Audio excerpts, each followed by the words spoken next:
Selamat sore semuanya. Di sini kami dari kelompok 4 antropologi dari SMA Negeri 1 Tanah Jawa akan mewawancarai kakak-kakak KKN yang berada di desa kami untuk mempertanyakan tentang etnografi kritis. Namun sebelum itu, perkenalkan kami dari kelompok 4 dengan saya Kesya Harianja, saya Sylvia, saya Kalila, saya Najwa. Di sini kami akan mempertanyakan tentang etnografi kritis dengan permasalahan sosial, yaitu pendidikan anak di lingkungan desa. Untuk video selanjutnya akan kami tampilkan. Terima kasih. Dadah. Selamat sore semuanya. Jadi di sini kami akan menampilkan video kami untuk mewawancarai kakak-kakak yang melakukan kuliah kerja nyata di desa kami dari STAI UISU Pematang Siantar. Namun sebelumnya kami akan bertanya dulu tentang data diri dari informan yang akan kami tanyakan. Boleh diperkenalkan, Kak? Komunitas Bugis asal dari Terbelawan. Saya mahasiswa dari program pendidikan komunikasi penyiaran Islam.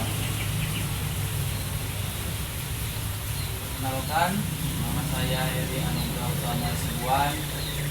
Saya beralamat di Pematang Siantar, semester 8, program pendidikan agama Islam. Selama kakak menjalani KKN di desa ini, masalah apa yang sering kakak lihat atau rasakan di masyarakat? Selama kakak melakukan kuliah kerja nyata di desa ini, mungkin ada kesenjangan dari anak-anak, terutama dari pendidikan, yang mana anak-anak itu lebih memilih tidak untuk melanjutkan sekolahnya ke jenjang yang lebih tinggi, dan malah lebih memilih untuk membantu orang tuanya di rumah ataupun membantu orang tuanya mungkin bekerja gitu. Oh gitu ya kak, berarti memang kondisi sosial di masyarakat itu cukup terasa langsung waktu kakak turun ke lapangan ya. Kami juga jadi lebih mengerti kalau kehidupan masyarakat di desa ternyata punya banyak tantangan yang mungkin jarang terlihat dari luar. Kalau menurut kakak sendiri, kondisi pendidikan anak-anak atau remaja di desa ini gimana? Untuk kondisi pendidikan anak-anak di desa ini memiliki ragam kondisi. Ada anak-anak yang memiliki semangat belajar yang tinggi, ada juga anak-anak yang memiliki semangat belajar yang rendah. Dan untuk fasilitas yang ada dalam sekolah di sini memiliki fasilitas yang kurang dibandingkan dengan pendidikan yang ada di kota. Makanya pendidikan yang ada di desa dan yang di kota itu berbeda karena dia keterbatasan fasilitas dan kurangnya informasi yang terbatas dan kurangnya memiliki informasi yang terbatas seperti itu. Oh begitu ya kak, ternyata kondisi pendidikan di tiap daerah memang berbeda-beda ya. Dari penjelasan kakak, kami jadi lebih paham kalau sekolah anak-anak itu juga dipengaruhi lingkungan dan keadaan sekitar. Betul. Kita lanjut ke pertanyaan ketiga ya, Kak. Menurut Kakak, faktor apa yang paling sering membuat anak-anak di desa susah untuk mendapatkan pendidikan hingga ke perkuliahan? Faktor yang mempengaruhi anak-anak desa ini sulit melanjutkan pendidikannya, yang paling utama sih sebenarnya ekonomi ya, karena kan di masyarakat desa ini nggak semua ekonominya itu bagus, kemapan gitu kan, ada juga yang di bawah gitu. Makanya kadang mereka tuh lebih mementingkan untuk meningkatkan ekonomi ketimbang melanjutkan ke jenjang yang lebih tinggi. Kemudian faktor kedua adalah lingkungan, yang mana lingkungan ini sangat krusial atau sangat penting. Mungkin itu aja sih. Yang pertama tadi faktor ekonomi dan kedua faktor lingkungan. Oh, jadi itu ya, Kak. Berarti bukan cuma soal kemauan anaknya aja, tapi ada banyak faktor lain yang mempengaruhi. Kami jadi ngerti kalau masalah pendidikan itu ternyata memang Menurut kakak, pandangan orang tua di desa ini tentang kuliah gimana kak? Apakah Dan orang tua memiliki pandangan bahwa pendidikan perguruan tinggi itu penting untuk masa depan anak mereka. Namun karena terbatasnya ekonomi, makanya sang anak ingin membantu atau meningkatkan ekonomi keluarganya daripada melanjutkan sekolah mereka ke perguruan tinggi. Berarti pandangan orang tua memang beda-beda ya kak, tergantung kondisi keluarga dari mereka. Menarik juga sih karena ada pola pikir masyarakat ternyata cukup mempengaruhi juga.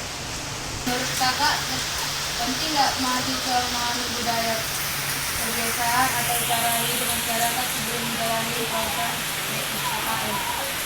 Sangat penting, yang mana agar mahasiswa ini bisa beradaptasi dengan lingkungan yang baru, kemudian ketika mengadakan program-program kerja bisa bisa selaras dengan budaya dan kehidupan masyarakat di desa ini.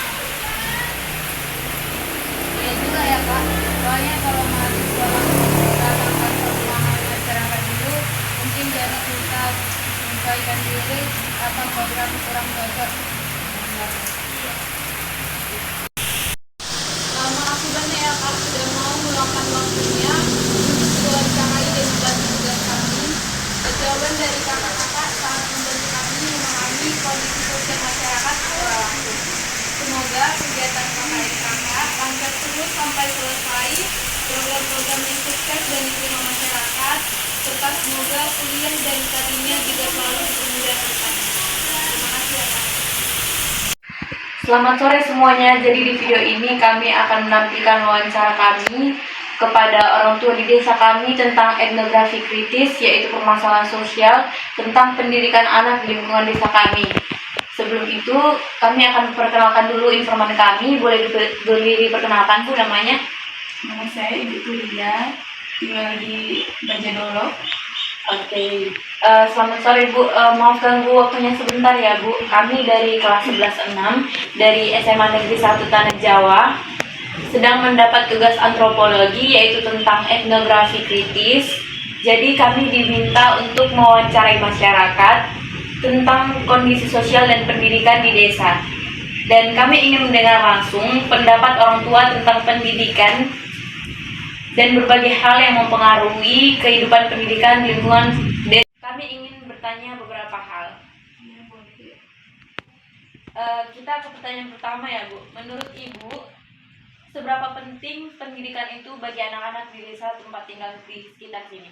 Sangat penting kalau menurut saya sih Dek, karena kan di daerah kami ini Dek, pergaulan bebas itu udah mulai merajalela Dek. Jadi kalau kita nggak dari pendidikan itu ya pribadi kita otomatis ikut ke mereka gitu ya kan Dek. Iya. Jadi sangat penting lah menurut saya Dek. Iya sih Bu, soalnya kan pendidikan emang penting, apalagi untuk masa depan anak-anak di sekitar desa sini. Dan dari pendapat Ibu, kami jadi tahu bagaimana pandangan orang tua di desa sini tentang pendidikan. Saya akan melanjutkan pertanyaan yang kedua. Kalau di desa ini banyak nggak anak-anak yang lanjut sekolah sampai kuliah? Banyak juga Dek, karena kan di sini anak-anak udah lebih ngerti gitu loh apa pendidikan itu penting bagi mereka. Jadi mereka berusaha kalau bisa mereka harus sampai jenjang lebih tinggi dari SMA, lebih naik lagi. Kalau gitu ya Bu, berarti memang belum semua anak punya kesempatan yang sama untuk melanjutkan pendidikan. Ya. Udah, oke Bu, aku lanjut ke pertanyaan ketiga. Biasanya apa yang paling sering membuat anak-anak susah melanjutkan sekolah atau kuliah? Ya faktor ekonomi orang tua mungkin Dek, atau mungkin mereka niatnya udahlah sampai tamat SMA aja kerja gitu, ada juga Dek. Bagian ada karena faktor ekonomi juga. Wah iya juga ya Bu, ternyata cukup banyak tantangan yang dihadapi anak-anak untuk melanjutkan pendidikan. Tiga. Oke Bu, saya akan melanjutkan pertanyaan yang keempat.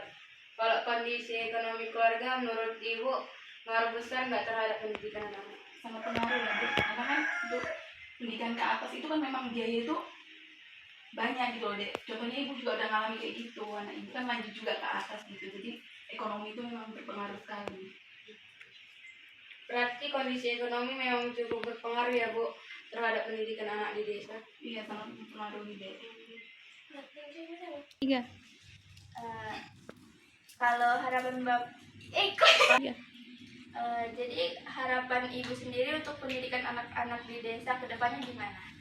Kalau menurut ibu sih, kalau bisa mereka ya naik ke jenjang yang lebih tinggi lagi, kayak kuliah gitu ya kan. 3. Amin, semoga harapan ibu bisa tercapai dan pendidikan anak-anak di desa semakin maju dan lebih baik lagi ke depannya. Loh, 3. makasih banyak ya Bu karena sudah mau meluangkan waktunya untuk menjawab pertanyaan dari kami. Jawaban Ibu sangat membantu tugas antropogi kami dan membantu kami memahami kondisi masyarakat desa secara langsung. Makasih ya Bu. Oke.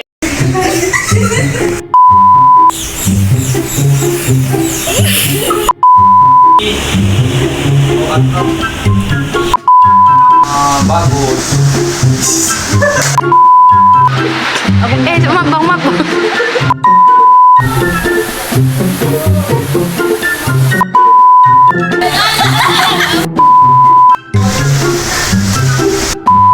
Tadi kami nggak dikasih minum.